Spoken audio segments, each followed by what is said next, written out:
On va s'intéresser au normal, au pathologique et à la notion de structure psychique.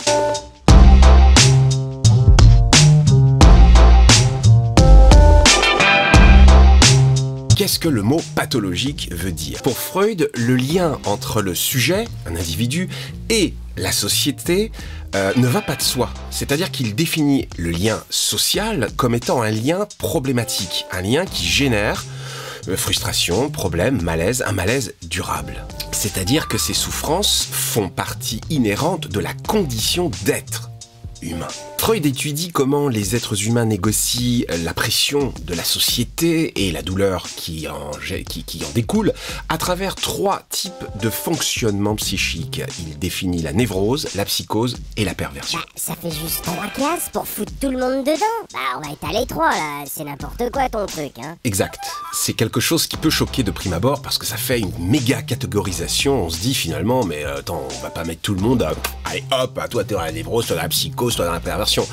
Freud, ses écrits montrent que à aucun moment, parce qu'une personne se trouve dans une de ces catégories qu'il avait définies ainsi, cette personne ressemblera à une autre personne. C'est-à-dire que le sujet, la personne, l'individu, est toujours singulier, différent d'une autre personne, même à l'intérieur d'une de ces grandes catégories que représentent la névrose, la psychose et la perversion. Cela tient pour Freud au fait que la réponse à la problématique oedipienne rencontrée par un individu sera toujours singulière, unique, et en cela donc donnera un sujet, un individu unique. Bah moi je veux bien, mais alors ce serait quoi la normalité dans cette histoire de psychisme là? Le normal, ce serait d'avoir une certaine flexibilité, une certaine souplesse entre les désirs, les pulsions qui s'expriment dans un individu et le principe de réalité qui vient s'exprimer pour contenir, dans ce qu'on appelle un processus primaire et un processus secondaire de la pensée, qui vient contenir, secondariser donc ces pulsions pour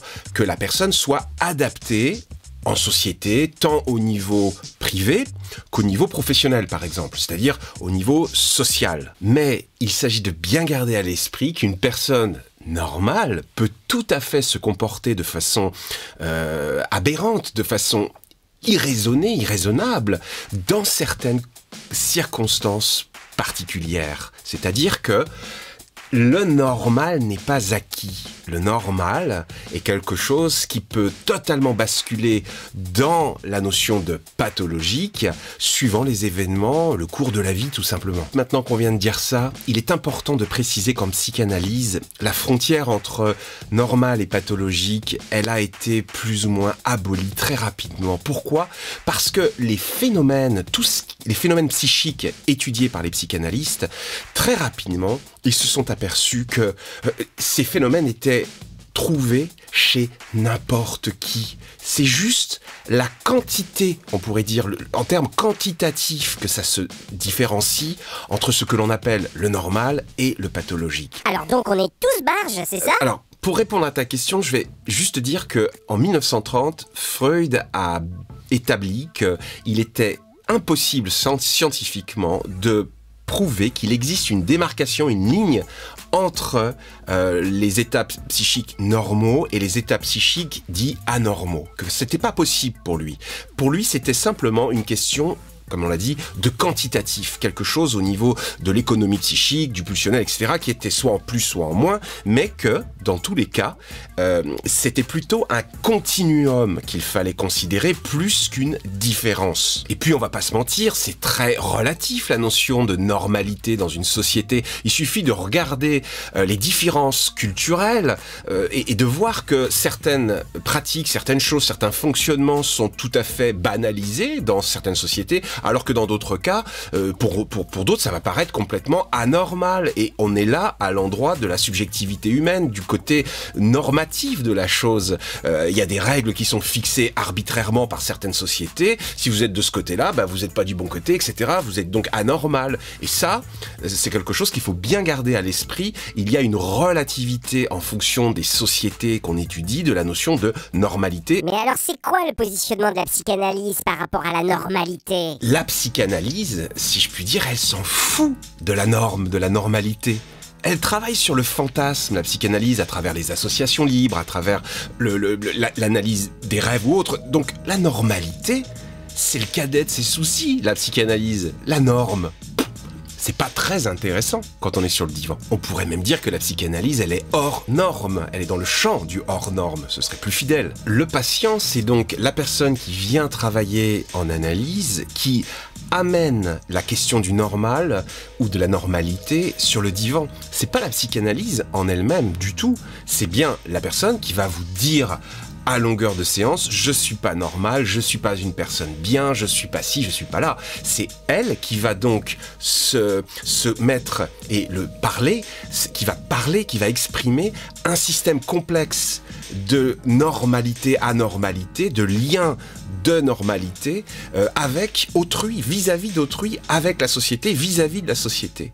Pour la psychanalyse, il est difficile de prétendre définir la notion de normalité, dans la mesure où tous les individus sont considérés comme ayant un moment structurant au moment de l'Oedipe, qu'il y a des solutions qui sont trouvées par chaque individu, des solutions singulières pour gérer l'Oedipe et pour vivre au monde avec cette gestion et ses conséquences. En conséquence, tous les humains ont développé un petit système, un truc à eux, qui leur permet de se dépatouiller dans ce système de normalité, de normes, de système normé que impose la société, et de vivre avec.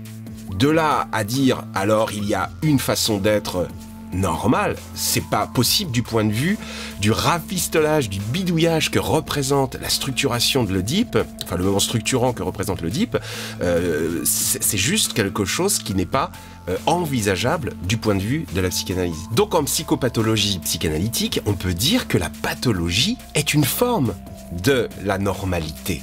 C'est-à-dire que dans ce continuum normalité pathologie, les êtres sont les mêmes, simplement il y a des différences quantitatives qui viennent définir, selon les critères de la société, un point anormal ou un point normal dans l'esprit des gens. Ainsi, même chez les individus qui sont les mieux insérés, les plus socialement insérés et qui fonctionnent donc ce qu'on appelle normalement, eh bien il y a les mêmes ingrédients, exactement les mêmes ingrédients psychiques que ceux qui se définissent dans le langage, par exemple, en se disant « je suis pas normal, ça va pas, ça fonctionne pas bien ». Ce sont les mêmes ingrédients. On peut dire donc que c'est le regard, la façon de parler de la personne sur elle-même qui est quelque part le moteur psychique de la pathologie. Non mais attends, tu dis n'importe quoi là. La psychose, la névrose, ce sont bien des maladies ça. La névrose, la psychose ne sont pas des maladies.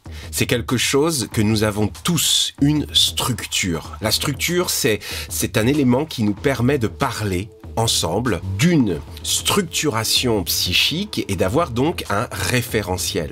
Comment expliquer ça facilement? Moi j'aime bien l'image du plan de la maison, c'est-à-dire qu'une structure psychique, c'est un plan de maison, c'est-à-dire qu'il y a des lieux de vie, il y a des passages obligés, des couloirs par lesquels on passera, et ces plans sont différents selon la maison dont on parle, selon la structure. Mais on peut prendre aussi une autre image qui est assez parlante, c'est la voiture. Vous allez avoir différents modèles, la voiture névrotique, la voiture psychotique. Chaque voiture a sa façon de gérer les courbes, c'est-à-dire l'accroche qu'elle va avoir, la tenue de route. Chaque voiture va plus ou moins avoir des systèmes d'amortisseurs pour encaisser les bosses ou les secousses de la route de la vie.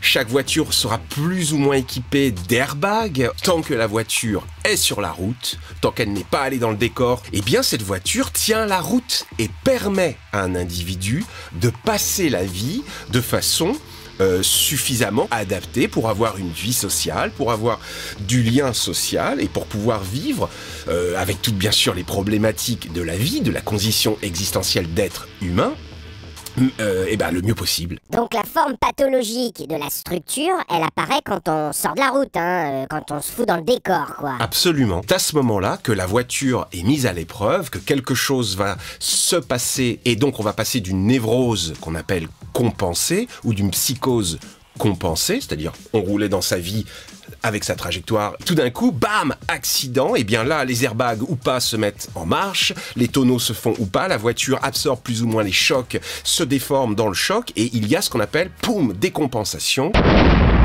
Et à ce moment-là, se révèle la structure dans sa forme pathologique. C'est-à-dire que l'individu, à ce moment-là, va venir vivre sur un mode décompensé, dans le continuum normalité-anormalité, normalité pathologique, c'est la même personne, avec le même psychisme, mais qui va être à un moment donné compensée, sortie de route, décompensée. Ouais, alors c'est quoi les modèles de bagnoles qui sont à notre disposition pour traverser la vie, là? Selon la théorie contemporaine psychanalytique qui a émergé dans les années 70-80 avec le psychanalyste Jean Bergeret par exemple, on va trouver deux structures notables, deux structures théoriques. C'est la structure névrotique et de l'autre cas, la structure psychotique. On étudiera en détail ces deux structures dans des prochaines vidéos. Alors ça aurait été très facile et génial de pouvoir dire voilà, il y a deux structures, la psychose et la névrose. C'est pas aussi simple que ça. Fallait s'y attendre. La psychose, la névrose, mais il y a un entre-deux qu'on appellera les états limites. Pour conclure, je dirais qu'au-delà des structures, au-delà donc de la névrose, de la psychose, des états limites, d'accord ? Peu importe où l'on se situe, il n'y a pas de décompensation. Il n'y a pas d'état pathologique, quelle qu'elle soit cette structure, tant qu'il y a une gestion par l'individu de ses frustrations, c'est-à-dire tant qu'elles ne sont pas trop fortes, ses frustrations internes ou les frustrations externes, tant qu'il n'y a pas un traumatisme violent qui vient le heurter, bref, tant que la vie se fait tranquillement, je dirais, eh bien la personne reste psychiquement compensée.